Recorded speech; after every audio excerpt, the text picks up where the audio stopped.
말씀은 18절에 보면 앞에 보면 여호와께서 기다리신다고 했고 마지막에 여호와를 그들 기다리는 자마다 복이 있도다 했습니다.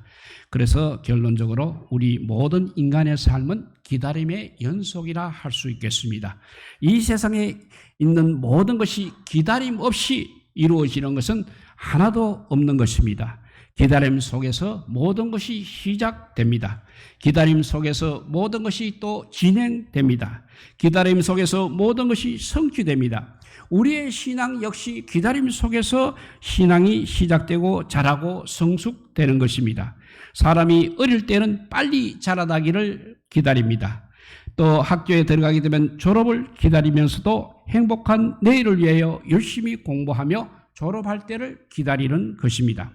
젊은 날에는 사랑하는 연인을 기다립니다. 그리고 결혼한 다음에는 또 귀한 아이를 기다립니다. 또 사랑하는 아들이 군대에 가게 되면 어머니는 아들이 무사히 제대하기를 기다리는 것입니다.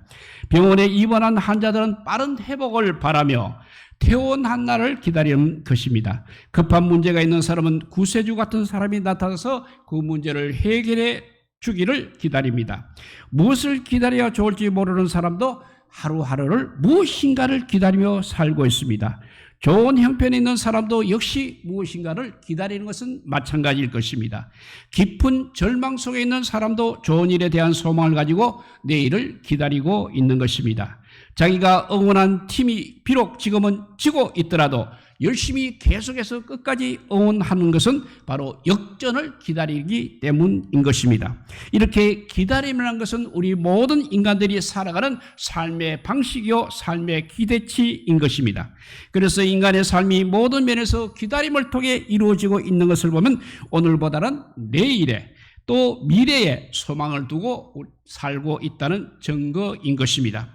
그래서 오늘의 어려움을 이겨내며 내일을 기다리며 기대하는 것입니다. 만약 우리의 삶에서 기다림이 없다면 아마 지옥과 같은 인생길이 될 것입니다.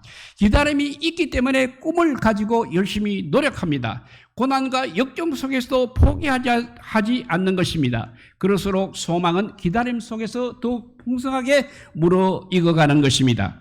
무엇을 바라고 기다리는 그 자체가 힘이요 소망이요 인생의 행복인 것입니다.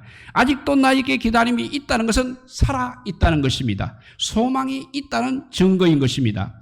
하나님께서는 창조 때부터 내일이라는 시간 속에서 희망의 보석을 숨겨두시고 오늘의 고통과 어려움을 이기며 살아가도록 그렇게 우리 인간을 만들어 놓으신 것입니다. 그래서 우리의 삶 속에서 기다림처럼 소중하고 아름다운 것이 없는 것입니다. 왜 모든 인생들은 이렇게 기다리는 삶을 살아야 하는 것입니까?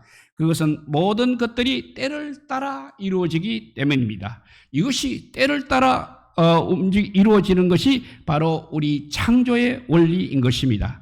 전도서 3장 1절에 보면 천하의 범사가 기한이 있고 모든 목적이 이룰 때가 있나니 했고 전도서 3장 11절에는 하나님이 모든 것을 지으실 때 때를 따라 아름답게 하셨다 했습니다.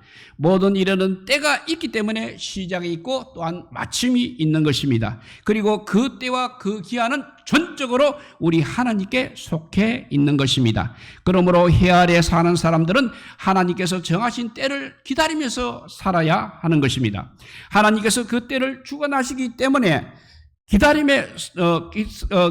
하나님께서 그 때를 주관하시기 때문에 기다리며 우리는 인내를 배우게 되는 것입니다. 인생에 성공하는 사람들은 항상 그 때를 알고 기다림에 성공한 사람들이라 할 수 있겠습니다. 성도의 신앙생활도 역시 기다림에 성공해야지 기다림에 실패하게 되면 신앙생활 역시 실패하게 되는 것입니다. 신앙생활에 성공하느냐 실패하느냐 모두 다 기다림에 달려 있는 것입니다. 하나님의 약속을 믿고 하나님의 때까지 기다리는 사람들이 바로 신앙생활에 성공하는 것입니다. 그래서 오늘 18절도 보면 하나님께서 기다린 자에게 새로운 은혜와 긍휼을 베풀어 주신다고 하셨습니다. 하나님께서는 날마다 풍성한 은혜를 주어서 우리 인생들이 살아가게 하십니다. 은혜를 받을 자격이 전혀 없는 자에게 거저 주시는 하나님의 호의를 말하고 있는 것입니다. 모든 은혜는 바로 하나님이 부어주십니다. 모든 피조물들은 그 은혜를 기쁘게 받고 감사해야 하는 것입니다. 하나님께서 주시는 은혜에는 우리가 잘 아는 대로 일반적인 은혜가 있는가 하면 특별한 은혜가 있습니다. 일반적인 은혜는 하나님께서 태양을 통해서 햇빛을 주십니다. 비를 내려주십니다. 그러면 땅에 존재하는 모든 것들은 그것을 받아서 성장하고 번성하며 그 은혜의 하답함으로 하나님께 영광을 돌리는 것입니다. 이 세상에 존재하는 모든 것들이 하나님의 창조물입니다. 그러니까 모두가 다 하나님의 소유인 것입니다.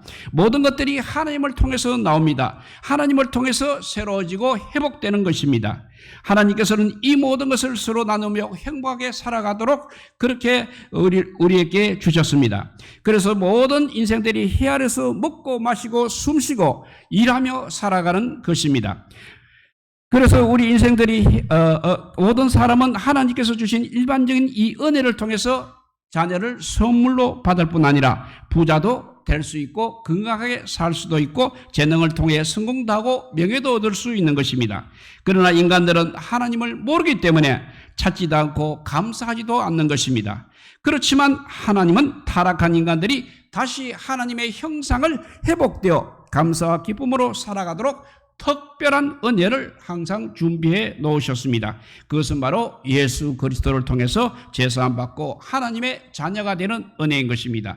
이 특별한 은혜를 받고 사는 사람들은 세상에서 그야말로 특별한 사람이요 진정으로 행복한 사람인 것입니다.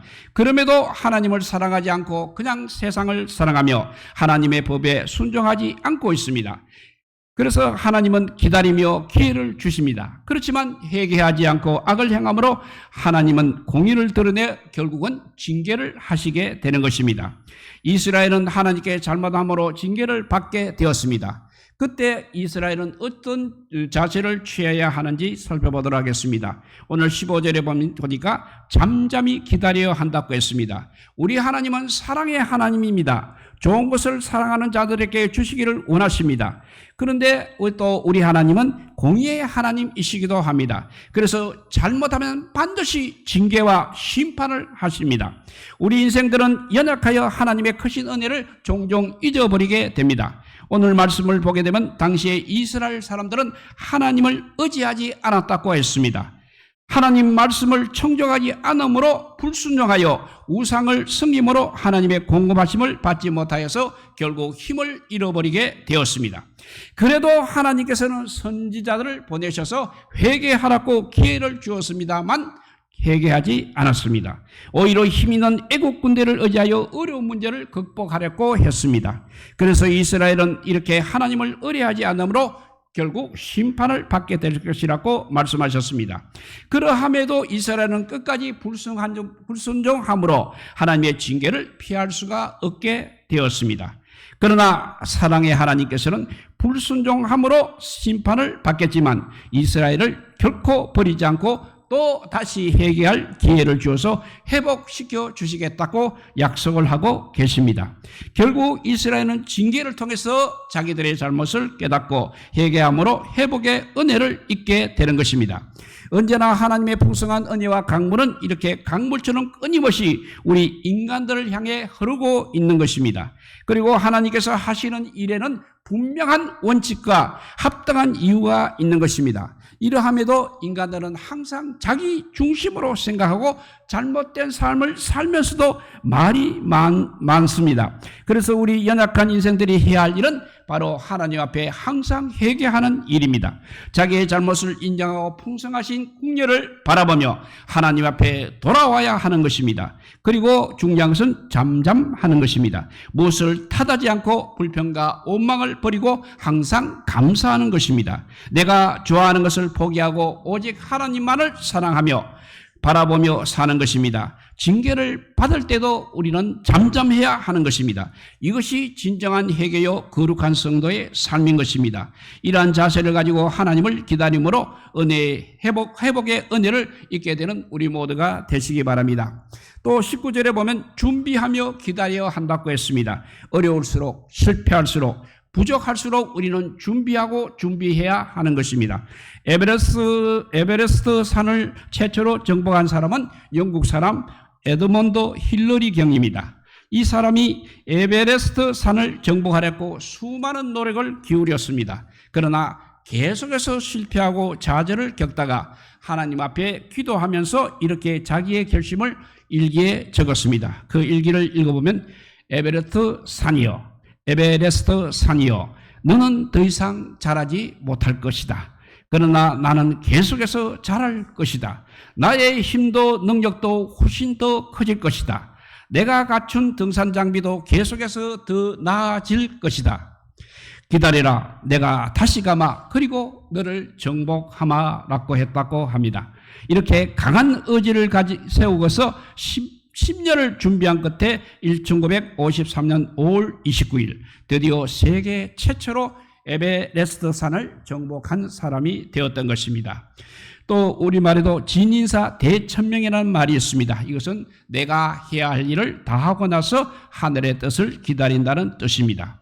모든 인생들은 주어진 삶에 최선을 다하며 준비하되 결과는 항상 하나님께 맡겨야 하는 것입니다. 우리 인생은 내일을 알 수 없기 때문에 내일을 준비하며 살아야 하는 것입니다. 준비하며 사는 사람은 지혜가 생기고 실력이 향상될 뿐만 아니라 매사에 자신감이 넘치는 것입니다. 이런 사람들은 어떤 일이 생기더라도 문제가 되지 않고 오히려 좋은 기회가 되는 것입니다. 그래서 무엇이든지 준비하는 자에게는 항상 합당한 기회가 주어지는 것입니다. 그래서 무엇이든지 준비하는 자에게는 합당한 기회가 주어지고 좋은 기회가 되는 것입니다. 우리 신앙의 생활도 매일매일 준비하시기 바랍니다. 준비하는 것은 바로 우리 하나님께 가까이 가는 것입니다. 성도의 신앙은 어느 날 갑자기 믿음이 생기고 어느 날 갑자기 큰 은혜가 임하는 것이 아닌 것입니다. 날마다 말씀을 듣고 읽고 기도하고 하나님을 가까이 하며 준비하는 자에게 임하는 것입니다. 날마다 이러한 자세로 주의 은혜를 사모하며 살아가는 우리 모두가 되시기를 바랍니다. 세 번째는 20절에 보니까 소망을 가지고 기다려야 한다고 했습니다. 어떤 어려움의 창경에 처해 있을지라도 소망이 있으면 기다릴지라도 기쁨이 되는 것입니다. 그러나 소망이 없으면 기다리는 것은 그야말로 고통이며 무거운 짐이 되는 것입니다. 그렇기 때문에 소망이 있는 자들에게는 기다림이 오히려 기쁨이요 힘이 되는 것입니다. 주님을 바라보며 믿음으로 사는 사람들 모두가 거친 환경을 만나게 되지만 이들은 어떠한 고난과 핍박 속에서도 하나님께 소망을 둠으로 결국 승리를 하게 되는 것입니다. 그래서 히브리서 11장에 기록되어 후대들에게 많은 용기와 소망을 주고 있습니다. 특별히 요한 칼빈은 기독교 강요에서 이렇게 말했습니다. 소망은 언제나 신앙을 새롭게 하고 활기차게 하며 항상 거듭 힘있게 일어서게 함으로써 신앙이 끝까지 견디도록 도와준다고 하였습니다. 기다림에 승리한 사람들은 하나님의 약속 안에서 소망을 붙잡고 승리하였습니다. 이스라엘 백성들이 40년 광야에서 승리할 수 있었던 것은 바로 가나안 땅에 대한 소망 때문이었습니다. 또 이스라엘이 바벨론에 끌려가서 70년 동안 포로 생활을 하다가 돌아올 수 있었던 것도 이미 선지자들을 통해서 포로 귀환하는 게 대한 소망의 말씀을 주셨기 때문인 것입니다. 로마서 15장 13절 말씀입니다. 소망의 하나님이 모든 기쁨과 평강을 믿음 안에서 너희에게 충만하게 하사 성령의 능력으로 소망이 넘치게 하시기를 원하노라 했습니다. 우리 하나님이 바로 소망의 하나님이십니다. 소망의 하나님은 약속의 말씀을 통해서 우리에게 항상 소망을 주시고 있습니다. 소망이 이루어지도록 성령의 능력으로 도우시고 있습니다.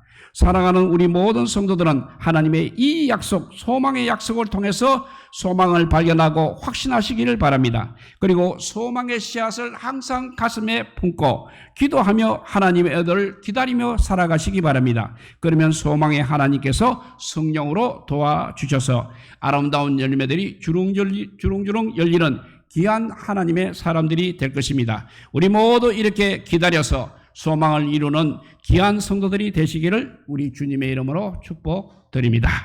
기도하겠습니다. 사랑의 하나님 감사합니다. 어려울수록 하나님께 소망을 두고 살아가는 저희들 되게 하여 주시옵소서. 늘 우리는 세상을 의지하고 사람을 의지하다가 실패하고 결국 아버지요 영원한 아버지요 멸망의 길로 갈 수밖에 없는 연약한 인간들입니다. 성령 하나님께서 임재하여 주셔서 하나님의 말씀에 귀를 기울이게 하여 주시고 소망을 가지고 기다려서 그 소망으로 말미암아 아버지요 주님의 나라에 대한 소망까지 이루어가는 우리 모두가 되게 하여 주시옵소서. 이 좋은 날 주님 앞에 예배하는 우리 모두에게 더 큰 소망을 주시기를 간절히 빌고 원하오며 이 모든 말씀 아무 공도 없으나 우리 구주 예수 그리스도 이름으로 기도드리옵나이다. 아멘. 예, 찬송가 340